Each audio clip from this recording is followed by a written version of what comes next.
Ces dernières semaines n'ont pas été évidentes à gérer pour Anthony Delon, entre les désaccords avec sa sœur Anouchka et ses préoccupations concernant l'état de santé de son père. Mais il peut au moins se réjouir d'être allé au bout d'un projet qui, on l'imagine, lui tenait très à cœur. Le 25 janvier 2024, une juge des tutelles a placé sous le régime de la sauvegarde judiciaire Alain Delon, 88 ans, très affaibli, afin qu'un mandataire détermine son suivi médical et les actes sur ses intérêts personnels. Reclus dans sa propriété de Douchy située dans le Loiret, cette légende du cinéma français voit depuis quelques semaines ses enfants, qui jurent chacun veiller au mieux à ses intérêts, avoir certains désaccords. Anthony, 59 ans, et Alain Fabien, 29 ans, souhaitent qu'il reste à Douchy, son vœu étant d'y rester jusqu'à sa mort. Anouchka, 33 ans, plaide quant à elle pour qu'il soit rapatrié en Suisse où, d'après elle, il serait bien mieux soigné. Anthony Delon vit donc des moments compliqués.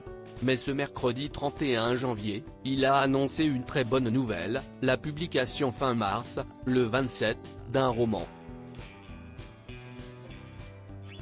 Comment l'amour et la douleur pouvaient-ils à ce point se superposer en couches successives, pour venir m'enchaîner à cet être de chair si fragile et puissant à la fois?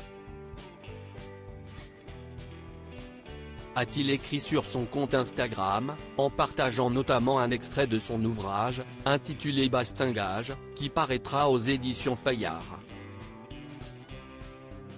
Anthony Delon, précision sur son roman. La PDG de Fayard Isabelle Saporta a tenu auprès de l'AFP à mettre les choses au clair sur ce livre qui n'est pas une autobiographie, malgré des ressemblances supposées entre la vie du héros de ce roman et celle de son auteur. Anthony a réussi un très beau roman, et ce n'est absolument pas une fiction sur son père et sur ce qu'il a vécu.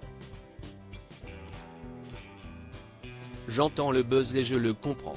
On peut tout tirer vers l'autobiographique, et le problème quand on est romancier, si qu'on est toujours lu sous ce prisme. Mais si injuste pour Anthony, qui raconte autre chose, un amour entre une jeune femme perturbée, fracassée par la vie, que le héros essaie de sauver vaille que vaille. Les points sur les i ont donc été mis.